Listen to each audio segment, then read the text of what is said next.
Hello students, कक्षा 11 के भूगोल विषय की ऑनलाइन क्लासेस में आपका स्वागत है।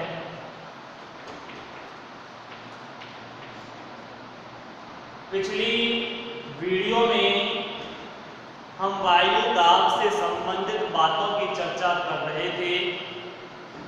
हमने वायु दाब और उसकी पेटियों के बारे में जानकारी हासिल की थी कि किस तरह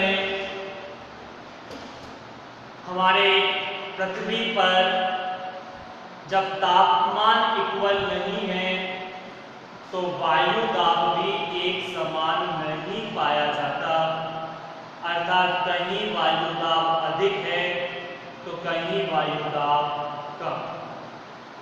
उसी क्रम में जब हम आगे चल रहे थे तो हमने पवन के बारे में भी पढ़ा कि क्षैतिज रूप से वायु का गतिशील होना पवन कहलाता है और इस पवन के चलने का जो मुख्य कारण माना जाता है वो उच्च दाब से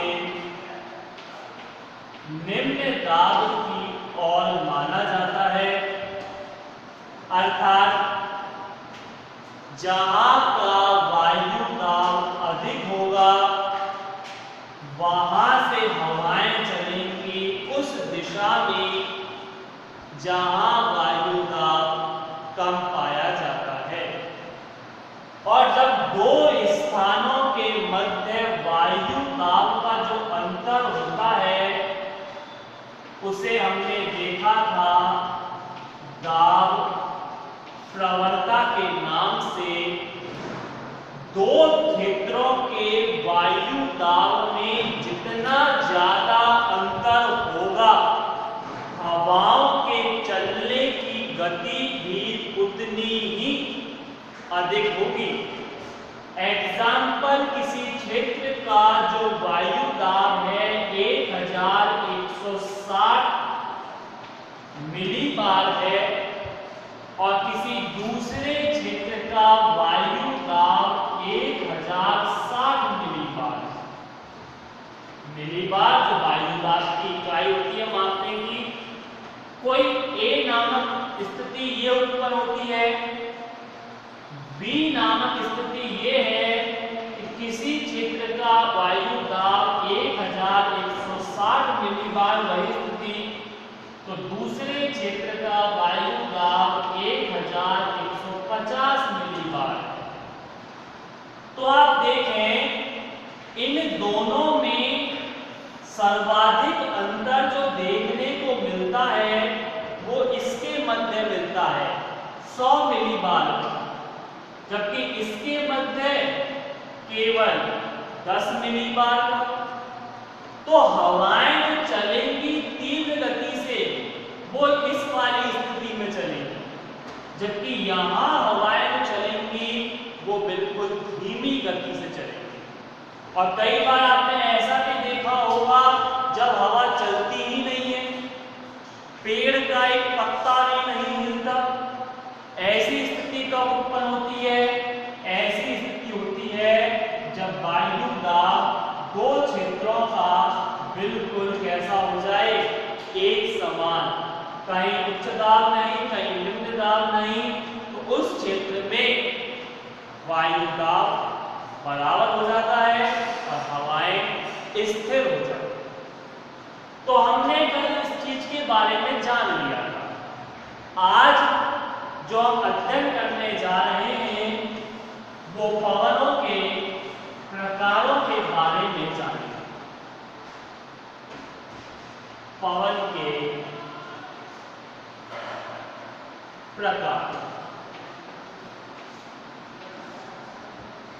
पवन 3 प्रकार की होती है मुख्यतः, जो हमारे भूगोल के अंतर्गत डिवाइडेशन किया गया है वो 3 प्रकार के पवनों में बांटा गया है, जिसमें नंबर 1 स्थायी पवनें। नंबर 2 सामयिक पवनें। और नंबर 3 स्थानीय पवनें। ये पवनों के 3 प्रकार सामने आते हैं, स्थायी, सामयिक और स्थानीय।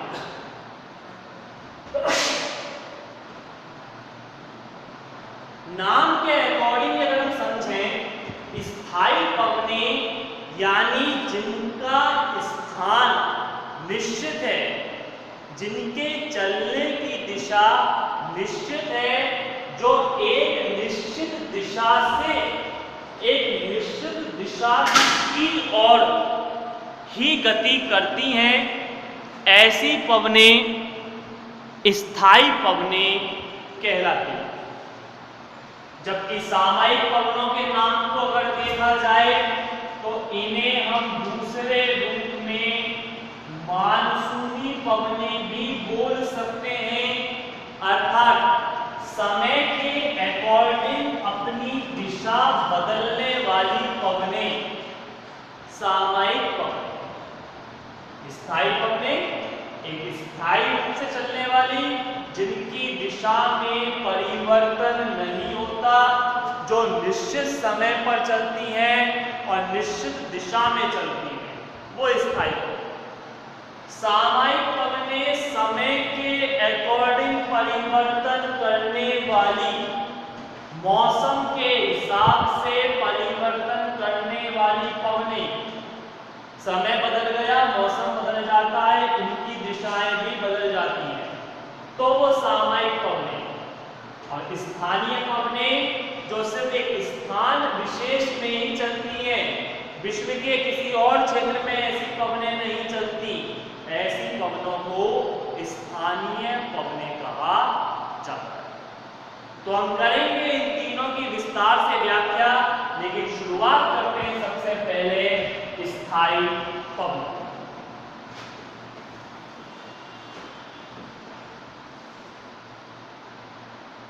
स्थायी पवन, जैसा मैंने अभी आपको बताया कि एक स्थान से दूसरे स्थान पर, मतलब निश्चित दिशाओं में चलने वाली पवनें स्थायी पवनें कहलाती हैं।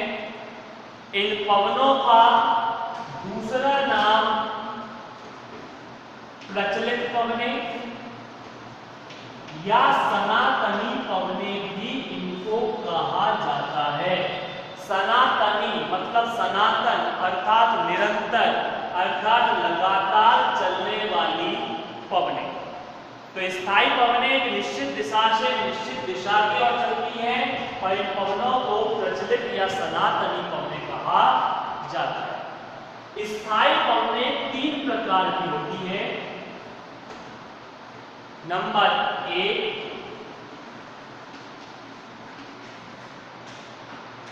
व्यापारिक पवन।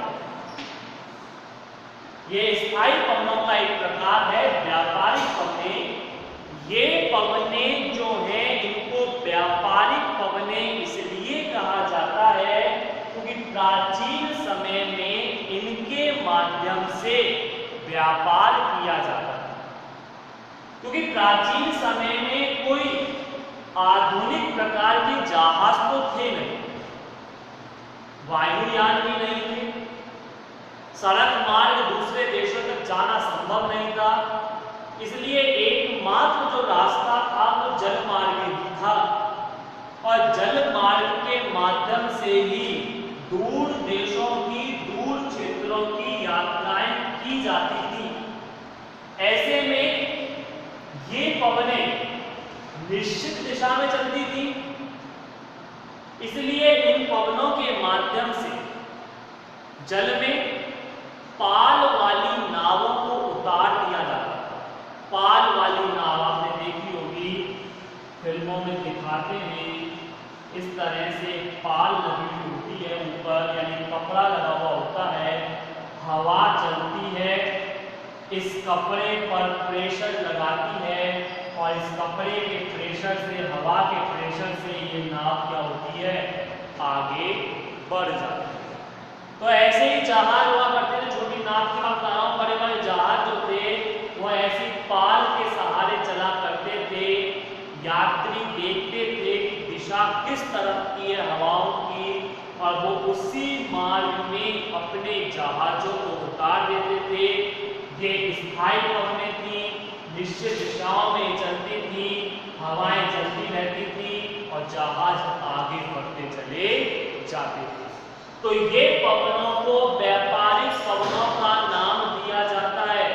और ये जो पवनें चलती हैं वो चलती थी या अब भी चलती हैं 5 डिग्री नॉर्थ से 5 डिग्री साउथ के मध्य। अब ये 5 डिग्री नॉर्थ 5 डिग्री साउथ क्या है, ग्लोब के अंतर्गत अगर हम देखें तो 0 डिग्री, उसके बाद 5 डिग्री और फिर 5 डिग्री। तो ये हवाएं इस तरह से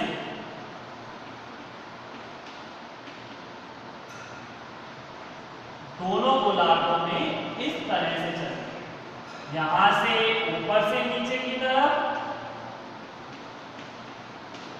और यहां से नीचे के ऊपर की तरफ। अर्थात हम देखें उपोष्ण उच्च कटिबंध से लेकर भूमध्य रेखीय निम्न कटिबंध तक इनकी दिशा पाई जाती है। तो व्यापारिक पवनें, इनका मुख्य कार्य था व्यापार करने का, और इस व्यापार करने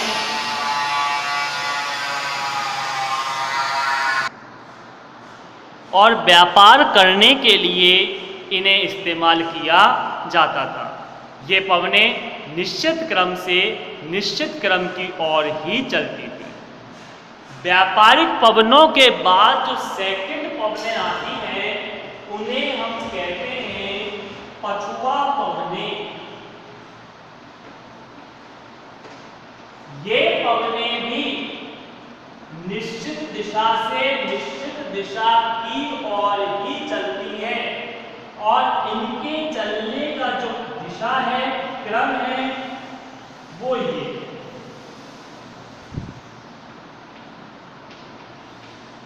यानी उपोष्ण कटिबंध से लेकर उपध्रुवीय कटिबंध तक। ये हम पढ़ चुके हैं लास्ट टॉपिक में, वायु दाब की पेटियां, इसलिए मैं विस्तार से नहीं जा रहा हूं यहां पर। उपोष्ण कटिबंध से उपध्रुवीय कटिबंध तक इन पेटियों का विस्तार पाया जाता है, और ऐसी पवनों को नाम दिया जाता है पछुआ पवन।